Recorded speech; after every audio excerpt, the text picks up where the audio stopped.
Hello, everybody, and welcome to a brand new episode of the Jams Tea Podcast, where we spill the jams, spill the tea, and occasionally we make lists at the end of particular years. Occasionally, and we are coming at we you. make love.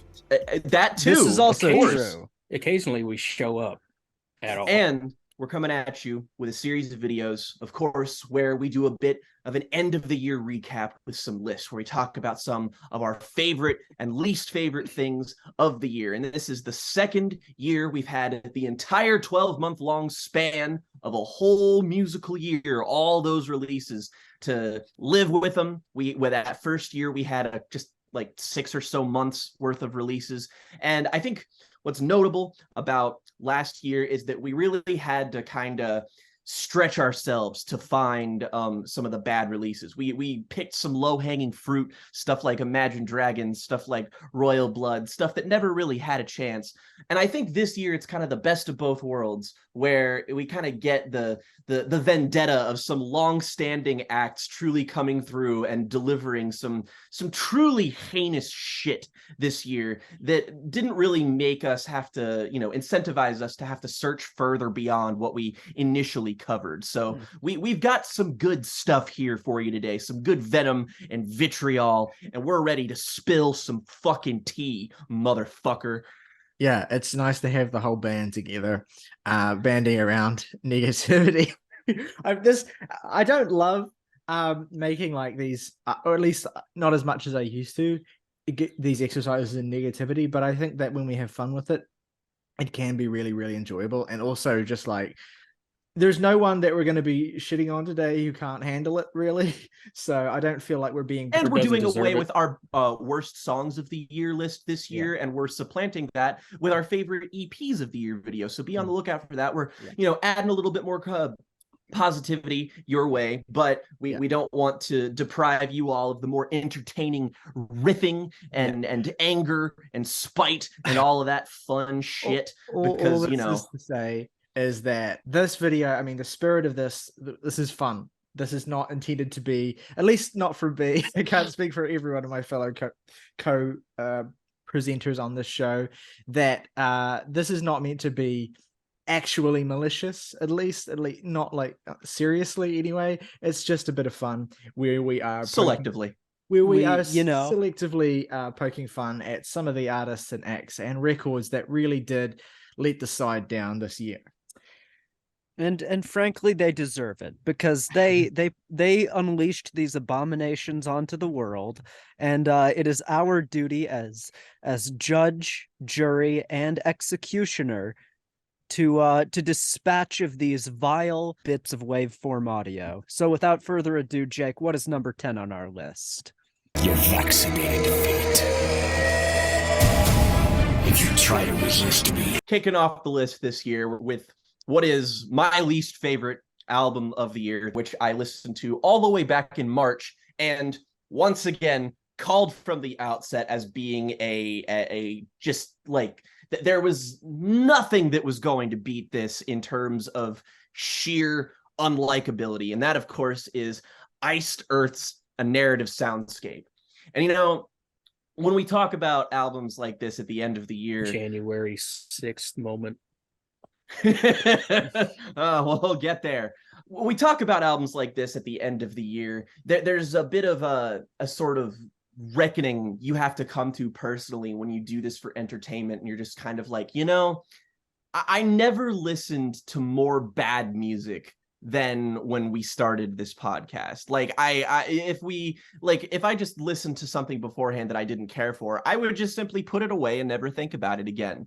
But now I have this intrinsic horrible sense of biting curiosity that this podcast has bore into me, which for fucking whatever reason caused me to listen to this album, which came up as a new release on a notification on Rate Your Music, because, I mean, cards on the table here, Iced Earth are a good band. A pretty solid, really fun power metal band with some really acclaimed releases over the years that a lot of people, myself included, a friend of the podcast, Zach, actually put them on to me. They are a very fun power metal band.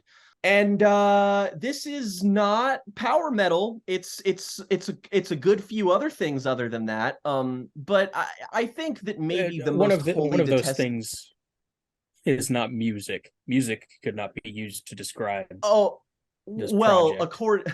according to Rate Your Music, it can be described as epic music. One of the fantastic genre tags for this, which is spoken That is word, not a genre. neoclassical dark wave, which no, don't think so. Nice try though, and poetry. And you see, the bit with this here album is that Iced Earth are a band who have gone through many different members over the years, and the current frontman of Iced Earth, as Morgan alluded to, was a member of the illustrious group of Americans that decided to have an insurrection at the White House in America on January 6th, and decided to make an entire album about how the left is ruining America, and how the vaccines are bad actually, and he has interspersed all of this awful right-wing bullshit with stories about Dracula and the Wolfman, and how the Wolfman ate his family, and about how Dracula's gonna suck your blood. And this, I think to get at the heart of why this is my number one, is that this has almost nothing to do with this album's deplorable politics. And rest assured, they are. It could have been spouting things that I agree with wholeheartedly from the outset, and I still would have put it here, because at the end of the day, this is nothing but 73 grueling minutes of nothing but the most stock, royalty-free YouTube fucking instrumentals that sound like, I mean, it sounds like the sort of audio fucking interludes that are in between chapters in a particularly high-grade audiobook. Like, it is just the least musical thing I can possibly fathom. And it's so low effort. It's so bizarrely detached from even the slight decline of recent Iced Earth, that the only reason you can fathom that this was made was that man just needed a couple extra streams to maybe pay off his jail bonds or whatever the fuck. It's the most cynical, tired, like gray, sludgy thing I listen to, maybe for this podcast as a whole. It's certainly the most wholly unlikable thing I've ever listened to. Maybe not the worst album I've ever heard, but certainly the most thoroughly unmusical, to the point where I almost debated not putting it on this list at all. But frankly, if you're going to be as bold as to release this album in the first place, then you deserve to be counted amongst the worst of the year, as far as I'm concerned. Because if you're going to put that little effort into it, then suffer the consequences. Don't listen to this. It is not worth your time, your curiosity, and I am so glad that this is only at the very bottom of this list, because it means that all of my compatriots listened to me and did not subject themselves to it, as this doesn't even deserve to be number one on this list as a whole. It simply isn't worth it. All right. Well, moving on then. Number 9 on our list is... Oh, I know what number 9 is. Shakespeare makes me happy. Shakespeare makes me happy. So let's talk a little bit about Seasons by Weezer. First off, what this is a series of 4 EPs that were released over the course of the 4 seasons of the year. Only 3 of them have actually been released. Only 3 of them have actually released. The 4th is supposed to drop on the 21st of December, so this month.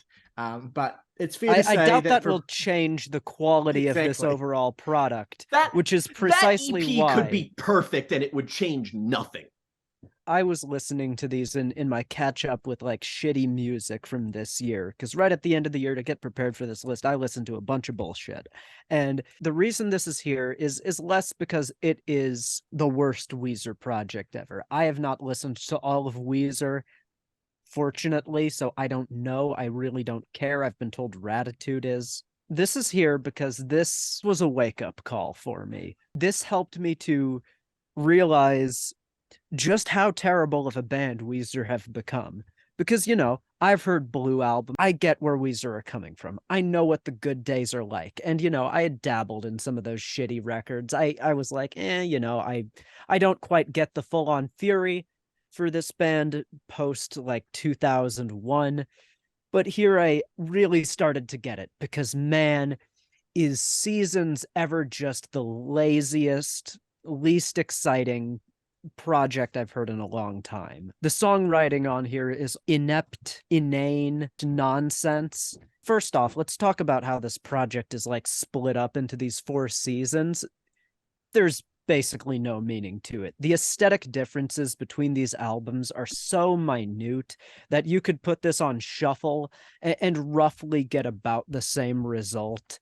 What Rivers is singing on here is coming from such an obviously disingenuous and like sleazy place. The broad thesis of this season's project is that it doesn't have a thesis. It's just incoherent nonsense packaged in a way that's just meant to be different from what else Weezer have already put out.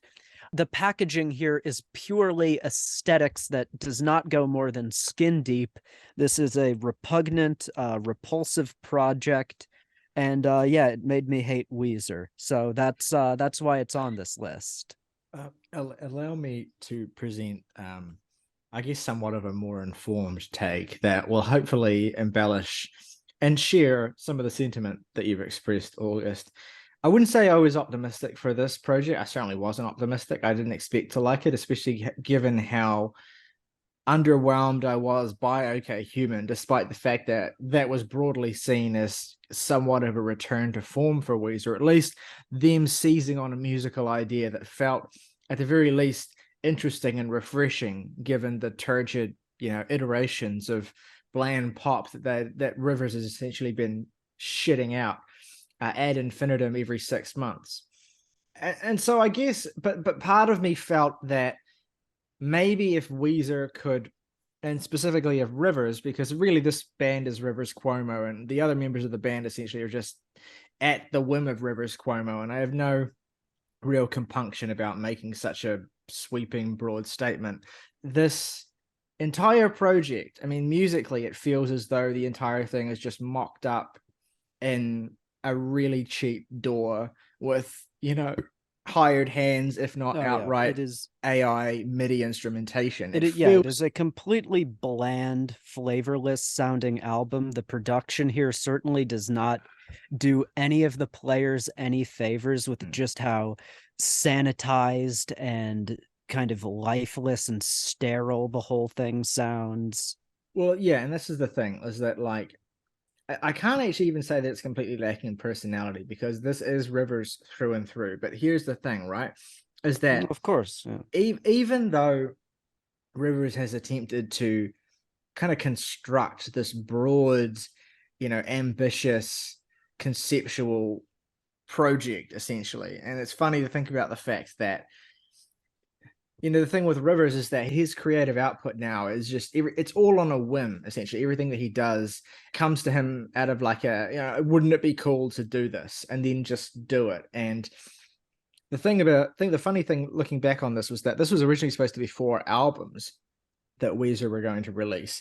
And then it got downgraded to 4 EPs, I think, once Rivers and his band realized how unrealistic that was. And then all these stories that came out, as these EPs were just like gradually being shed out into the world of how, they were being written and rewritten, and songs were being re-recorded, and songs were being written for the first time, and all this sort of stuff was happening, like right up until the release of these projects. It all was clearly very slapdash. It was all coming together, and Rivers was very much, in a very Kanye West-esque fashion, actually relying on these kind of bolts of last-minute inspiration to kind of just push the product to existence, essentially.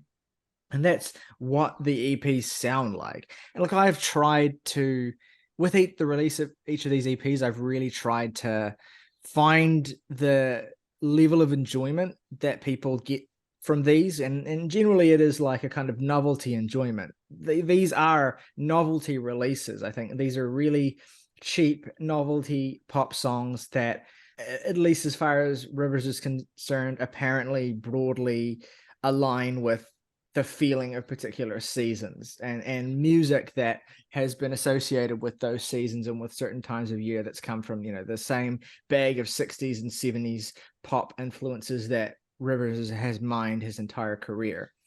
At best, these are novelty knockoff 99-cent songs written and recorded cheaply at the last minute. And as I kind of discussed when I reviewed the last EP that was released, the Autumn EP, when it came out on the show, that were also incorporated the input of fans in the Weezer Discord server who are very active, where Rivers is very active and often solicits the help of fans to, I guess, figure out how a song should go or workshop certain ideas or that sort of thing. So it's all done very on the fly. And, if I were feeling more charitable and or if I enjoyed any of these EPs anymore, I might find something, kind of beautiful in the collaborative nature of that. But really, even the things that Rivers does passably, like the kind of novelty songs that are most passably enjoyable across these things, are already things that he's done better or equally as mediocre on projects throughout Weezer's ups and downs 2010s run, right?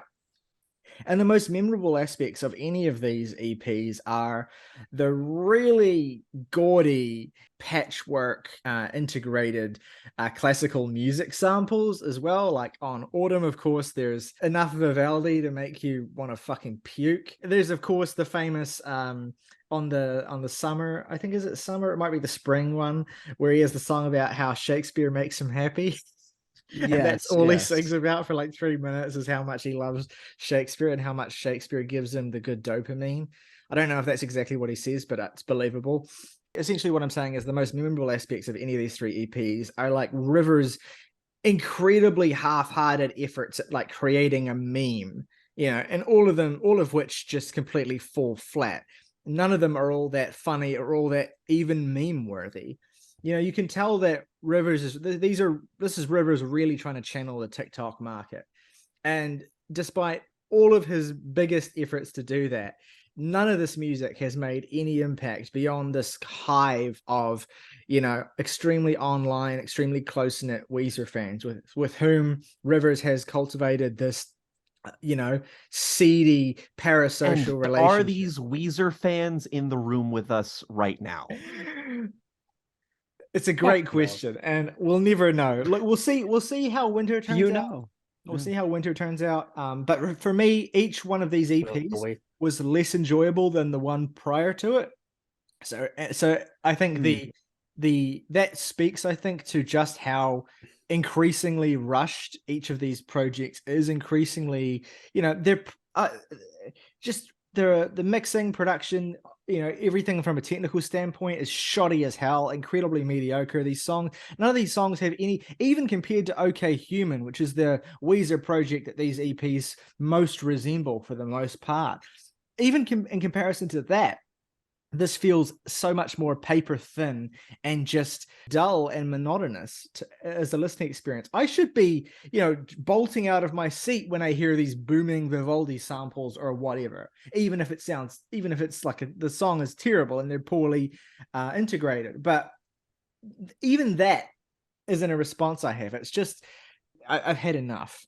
I think it's safe to say that not only should a moratorium be put on Weezer as a sort of member of bands that we should just collectively resign for our mental health, but I think it's funny that there's a lot of additions on this list this year that are going to be bands and groups and artists that have made it onto our lists before in years previous. And the startling thing about this Weezer entry is most of the things that Riley said are exactly what Morgan said last year about how anonymous and thematically irrelevant all of this is, and how it's just a bunch of stuff. So frankly, I think Rivers Cuomo can be put in the bin right alongside Billy Corgan as someone who just frankly needs to stop making music, at least Well, for a while. The Yeah. thing is, I would be much more willing to indulge Rivers if he wasn't so goddamn prolific. Like, just ease up. You know what I mean? Just like give me some time to like forget, you know? But instead he's in your Stop. fucking ears every 3 months with more of this shit. So it's just like take a fucking breather and just remember the joy of like actually creating and honing a creation and polishing and building something rather than just, you know, producing for the sake of it. Anyway, He should go back to Harvard, frankly. It didn't take the first time. Go study pet sounds again and leave us the fuck alone.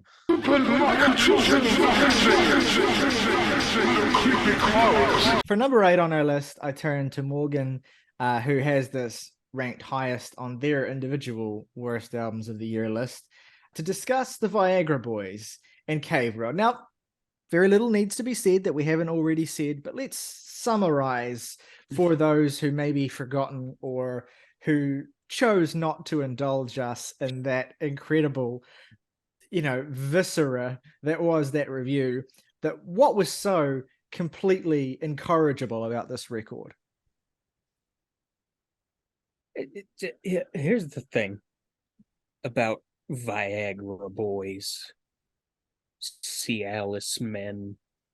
This band so desperately wants to be true punk rock, regardless of when you get down to like the subgenre of subgenres of like dance punk or post punk revival or whatever. They want to be a punk rock band. They want to be on the cutting edge. They want to be the coolest, smartest, edgiest people around. And in doing so, they have produced the thing that sounds the most like a band trying to be punk rock that I have maybe ever heard or experienced. Like, I hate using the word poser because it doesn't mean anything, but this band are a bunch of fucking posers.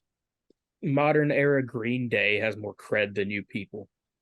Shut up. We're living in a society where it's becoming Good sentence to start like this. increasingly more and more commonplace for us to continue to be gaslit into believing that, I don't want to say that there's artistic merit because, you know, that's a very pretentious thing to say there isn't, but that there is like something profound about any of these bands, you know, something that's genuinely witty, something that's genuinely satirical, something that's genuinely, you know, providing a counterpoint.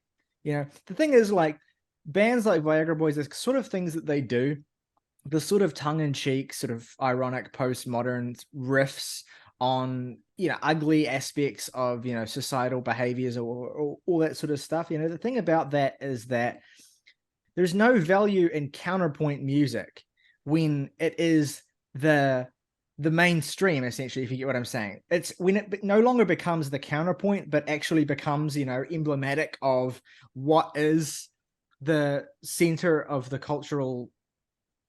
Preaching to the choir. You know what I mean? Like, this music is only valuable if it exists in contrast. And the thing about Viagra Boys, and really this spot is not just Viagra Boys on our list, this is basically any band, and there are a lot of them that do this kind of ironic, tongue-in-cheek, you know, poseur sort of like, oh, we're going to mock this particular type of masculine, you know, stereotype by indulging in that stereotype and doing a funny voice for 3 minutes or whatsoever. You know, that sort of thing only really has any kind of artistic or cultural cachet when it is the counterpoint to some kind of culturally omnipresent examples of those things, essentially. But what we've gotten to in 2022 is that the things that bands like this band, like Idols last year, like the things that these bands are decrying are no longer as culturally visible and no longer as insufferable even as these bands decrying them. if you get what I'm saying. You know what I mean? So like, while there may have been a place for a band like Viagra Boys, or even an album like this one, say 5 years ago, when it actually might have felt as though it had some kind of reason to exist. In the world of music, anyway, in the world of kind of alternative music, that we're kind of the context for everything that we talk about and everything that we do, we're saturated with this shit, right? And so the more we get of it, and the more profound it tries to be, and also the goofier and more kind of like deliberately childish it gets in that pursuit, the more annoying it is, to the point where, you know, a band like Viagra Boys is much more annoying than the kind of like, you know, one brain cell Neanderthal white man whatever that they're basically taking the piss out of. Because no one's insisting that those people are smart or important. Like the fact that those people that this band is sending up exist is not surprising or, you know, interesting in any way. But if we were told constantly how interesting or relevant or funny or important they were in any sense, we like blow up a hospital. Like, Well, what is here's happening? Full here's an Joker example. mode. Here's an Joker example, right? moment. Here's an example, right? One of the biggest targets of the songs in this record is anti-vaxxers and just generally like people who are critical of science in general, right? You know, absolutely a demographic that's very easy to ridicule and whose talking points, you know, it is important to ensure that they remain ridiculous, or they remain seeming ridiculous to the rest of the populace, so that they're not more, you know, more widely embraced. And that is, I guess, the point of this kind of, you know, approach to, you know, left-wing politics, essentially, is we need to make sure that all of this stuff, especially as it's spreading, remains as ridiculous as it possibly can. But we know it's ridiculous. You know what I mean? Like it's so obvious that the thing, it's the kind of the logical conclusion and endpoint of satire is when you're like, the reality is so ridiculous that it's impossible to make it seem more ridiculous. So what you ultimately end up doing is just kind of embarrassing yourselves by seeing who can act like who can do the most funny impression of someone who's visibly mentally ill, you know, as possible, essentially. And it kind of just becomes really skin crawling and just sort of irritating. You know what I mean? Like, there's no catharsis in the way that this band and this record mocks the people and the archetypes and the cultural phenomenon that it mocks. It just feels like punching down. And then listening to the album, in terms of the music itself, it's like eating Kleenex. Like, there is nothing here. It is just artificial and forced and boring. And I don't know. I've had enough of these Europeans trying to do punk records. Shut up. I want to stress something here as the person who sort of took the charge for the hate for this album, because first of all, I can't stress enough how much our episode on that, how much joy that brought me, that was the first time that anyone took active ire at our opinions. Like, people genuinely got upset that we hated that album, to the point where that is one of our episodes that eclipsed 1,000 views this year, mostly due to the fact that people were just, they were so convinced that they owned me in those comments of just being like, oh, this person talking about the things they hate, blah, blah, blah, blah, blah.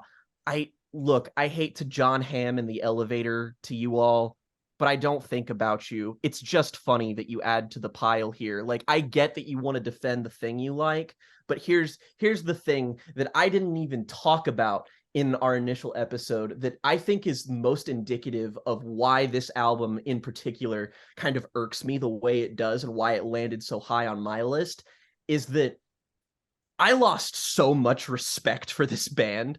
And I know you're probably thinking, what do you mean respect for Viagra Boys? They made it onto one of your worst songs lists before this. You had respect for them?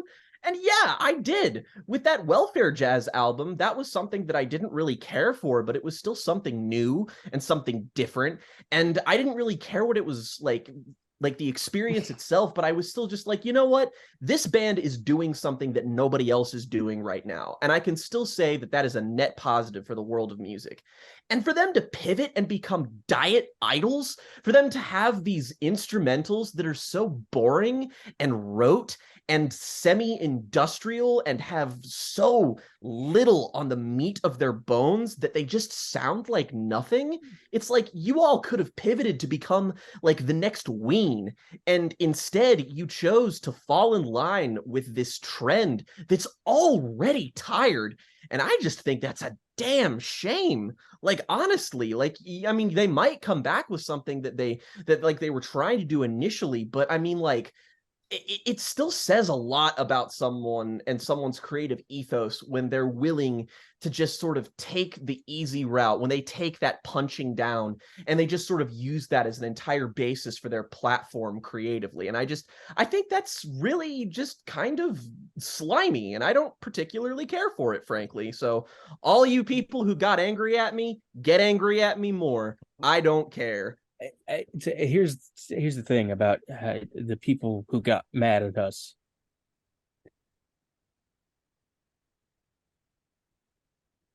Good. All right, number 7 on our list is Jack Harlow's "Come Home, the Kids Miss You." Kentucky's own. I don't claim him. You don't get to. He just simply is. Yeah, no, Riley claims Jack Harlow. We know that. There's this one line on this record where he's like, where it's like he's like, people say they know Jack, but they don't know Jack.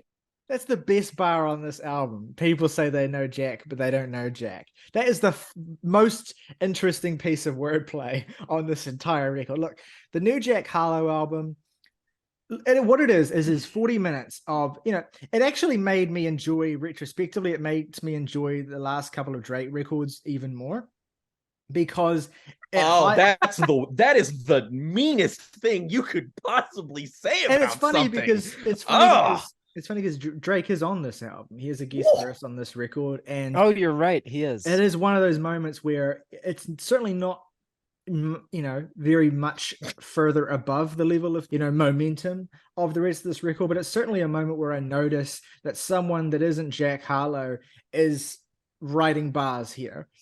And yeah, so I appreciate Drake's more recent output more purely by comparison. I don't really enjoy much of either of those previous 2 records that Drake's put out. The thing about Jack Harlow fan is that he is so desperate to be Drake. He's so desperate to have that cachet that Drake has. There are only 2 subject matters on this record. One is how badly and how also inevitable at the same time it is that Jack is going to be as big as Drake, and that Jack is on that way, and that Jack in many ways is already there. That's one theme. The other theme is Jack cannot walk 10 feet without having a fucking BBW ass bitch in his grill. Like, you know what, Jack Harlow is like a quantum physicist, but instead of studying like the interactions of small, like, indescribable particles, he's describing the interaction between the blood in his body and the flow it will lead to in his penis. He has this song on the record that's very emblematic, I think, of the whole thing, called Side Piece, where it's essentially a song that is dedicated to his side piece, essentially. And like the most creative or like meaningful tribute that Jack essentially can think of, essentially to honor, or to, like, not honor, but like to salute. His second bitch essentially is just the fact that he's writing the song in the first place. Like, there's really nothing meaningful or interesting or nice that he even really has to say about her on this song. I want you to know that you're really special. I already got a song for my main chick, so let me do a record for my side piece. And he just says that like 6 times. Oh the yeah, song and is it's half like over already. it's terrible. And I he mean, the talks whole about- I thing. love rappers who write their songs like you're writing a book report the day it's due.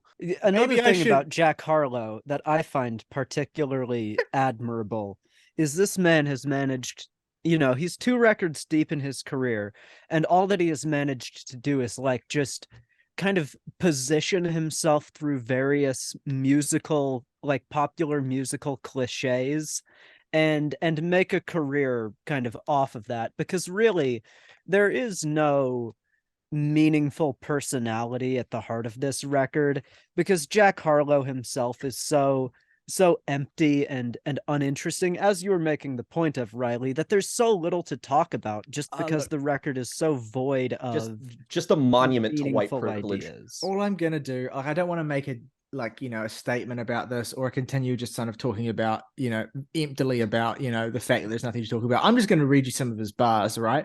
So Yeah, go for it. maybe I should pick up a hobby like Margot Robbie.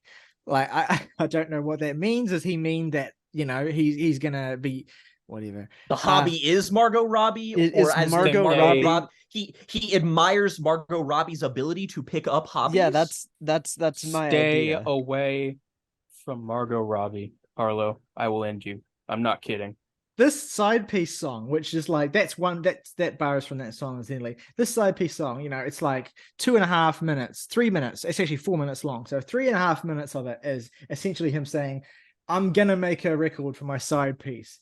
This is the record for my side piece. And then basically you get to the end of the song, and like the most that he actually says about her, about this girl, is that when he gets back to the United Kingdom, he's gonna have her cream filled on some donut shit. That's disgusting. Imagine, even if you're like, even if it's just a friends with benefits, or if it's just a purely sex-based relationship. Imagine someone writing a song for you, and that is the only thing that they say substantively about you, is that they can't wait to get on a jet and fucking cream pie you. That's People like this man. and then he goes on to say, Look. "Baby, is your passport valid? Tell me, are you down for a challenge? It don't matter to me if you're vaxxed or not. Either you come to me or I come back to your block." Look, I haven't heard this album, so I'm not going to say a whole lot here. All I'm going to say is, this year, Kentucky lost Loretta Lynn, and at the same time, Jack Harlow became a superstar. If this is the universe's way of making an equivalency for the artistic merit of people from Kentucky, then I hope the world explodes tomorrow. The song "Anything to Make You Smile," which, for the record, the chorus is just him saying, "I do anything to make you smile, bitch," over and over and over again. I do anything to make you smile, whore. This is the greatest comedy Woman, record of all time. You will smile for me. Like, This is a compares Weird himself- Al album. compares himself to It's a parody of a Drake album. He says, "My OGs move a mountain. I'm cutting up like a Shaolin." So he's comparing himself to Wu-Tang on this song. Or The most look, Fuck off. the best song on the record, and I say best, da da da da da, and Relative. inverted quotes, is also probably the most the one that you're most likely to have heard, which is the song "First Class." It was pretty big radio song this year. First Class is the best song on here. It is. It's the No, it least isn't, you bad. fucking moron. That song sucks balls. Did I What say are you, it fucking didn't? stupid? Did I And, say and it that's didn't? that's not the pinnacle. That's like the worst song on here. That song sucks ass. It is the best song on here because Incorrect! it has the Silence! the hook is No! Wrong! I reject that. whatever. Essentially, you get the gist. Basically, essentially, you get the gist of what this is. Further on into the record, you get absolutely anonymous features from Justin Timberlake, who I literally would not have known it was him unless I hadn't read the feature list. You get Peter Gabriel moment. I guess the verse on the album from Lil Wayne, who Lil Wayne, you know, what's funny is I revisited a number of records in the last 24 hours to prep for the videos recording today. Lil Wayne's on 2 of them. One of them is this album, and the other one is Conway the Machine's God Don't Make Mistakes.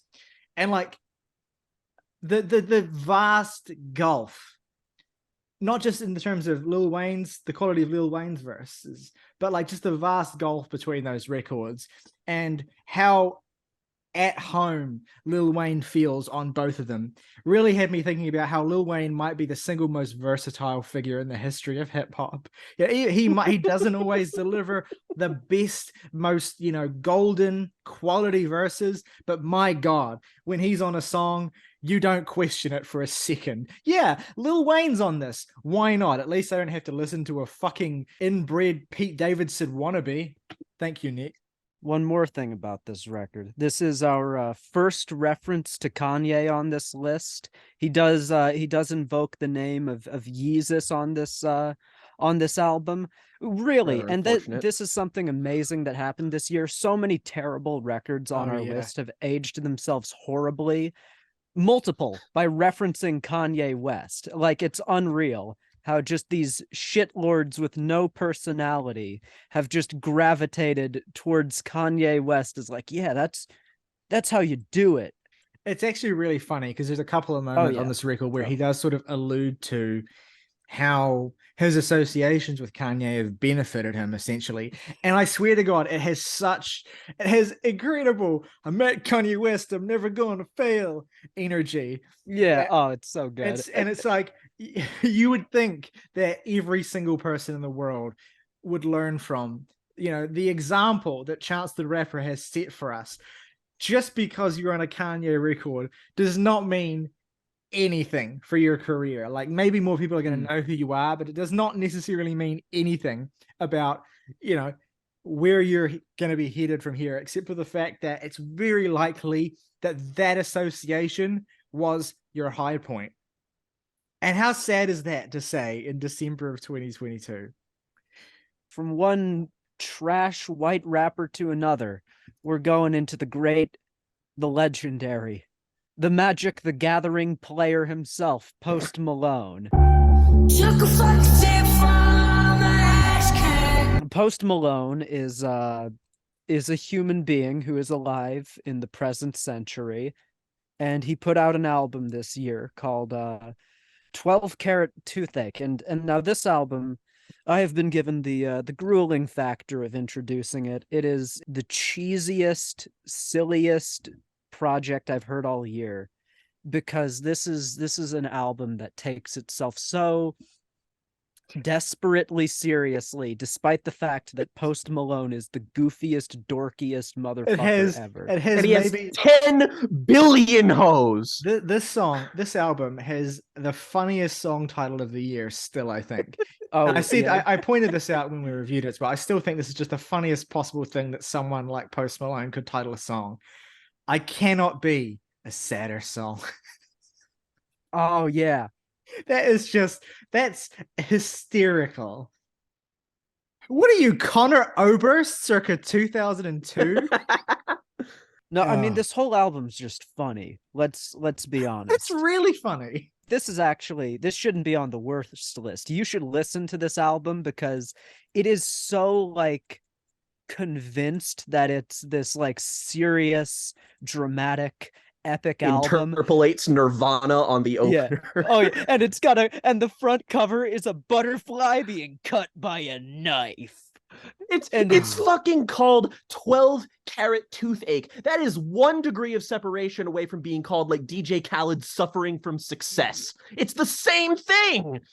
Songs, such classic songs as Euthanasia, When I'm Alone, Insane, Waiting for a Miracle. The whole energy this record gives off, and to be fair, it doesn't really sound like this that frequently, but it has the same sort of like charisma, energy, and it feels like it's very half-heartedly going for the same sort of vibe as like Eminem's Relapse.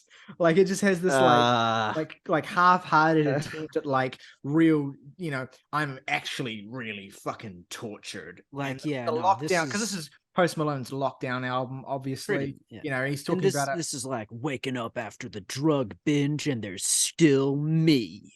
Yeah, and he's talking about, on Cooped Up, he's talking about how, the isolation, of COVID has really kind of brought, it's taken into some dark places.